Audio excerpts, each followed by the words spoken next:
तो ये वाक्य जो मैं बता रहा हूँ ना, ये ध्यान से सुनो, पूरे जीवन में काम आए। तो हुआ यूं कि जब भगवान 5 जगह मांगने आए थे कौरवों से, तो कहा था कि 5 जगह दे दो, पांडव आराम से रहेंगे, तुम आराम से रहना, कोई झगड़ा, कोई विवाद, कोई युद्ध नहीं। तो शकुनी ने दुर्योधन को कहा कि सुयोधन, इसे बंदी बना लो, ये उनका फेवर लेके आया। दुर्योधन का नाम सुयोधन था। तो अब जो है दुर्योधन ने ऐलान कर दिया कि बंदी बना लो। अब ठाकुर जी को कौन बंदी बना सकता है? तो पहली बार ठाकुर जी ने अपने जीवन काल में पहली बार वो ऊर्जा दिखाई थी, वो लाइट दिखाई थी कि मैं हूं को। अब उसके बाद कृष्ण वहां से चले कहकर कि अब युद्ध होगा, और धृतराष्ट्र ने राज ज्योतिषी को बुलाया ये जानने के लिए कि क्या होना चाहिए। तो राज ज्योतिषी को बुलाया, राज ज्योतिषी से पूछा कि क्या करना चाहिए बताओ। तो राज ज्योतिषी ने कहा कि महाराज, सुयोधन की कुंडली में राजयोग, कोई हरा ही नहीं पाएगा, निश्चित तौर पर राजा बनेंगे, आप युद्ध करो। और सिर्फ इस बात पर युद्ध का ऐलान हुआ और युद्ध शुरू हुआ। जब युद्ध शुरू हुआ तो उसके बाद 3 दिन बीते, कौरव हारने लगे थे। तो राज ज्योतिषी को फिर से बुलाया धृतराष्ट्र ने और कहा कि ये क्या चल रहा है। बोला महाराज, मैंने परिणाम की बात की, अभी तो युद्ध शुरू हुआ है, परिणाम जो होगा उसमें सुयोधन राजा बनेगा, सुयोधन विजयी होगा, आप राज तिलक की तैयारी कीजिए। ठीक है। अब धृतराष्ट्र लगातार चिंता में था। 8 दिन बीत गए, आधी सेना निपट गई थी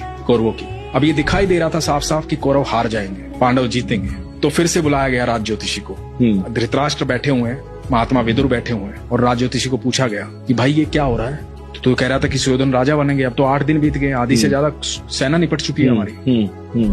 तो पता है राज ज्योतिषी ने क्या कहा था? कि वहां कोई है जिसने नक्षत्रों की दिशाएं बदल डाली, कोई है जो समय और परिधि से परे है। हाँ। कोई है वहां। तो विदुर ने कहा था कृष्ण है वहां। हाँ। तो जिसके साथ कृष्ण होते हैं ना, अनंत ब्रह्मांड के सारे नक्षत्र, सारे ग्रह उनके चरणों में हैं। बिल्कुल।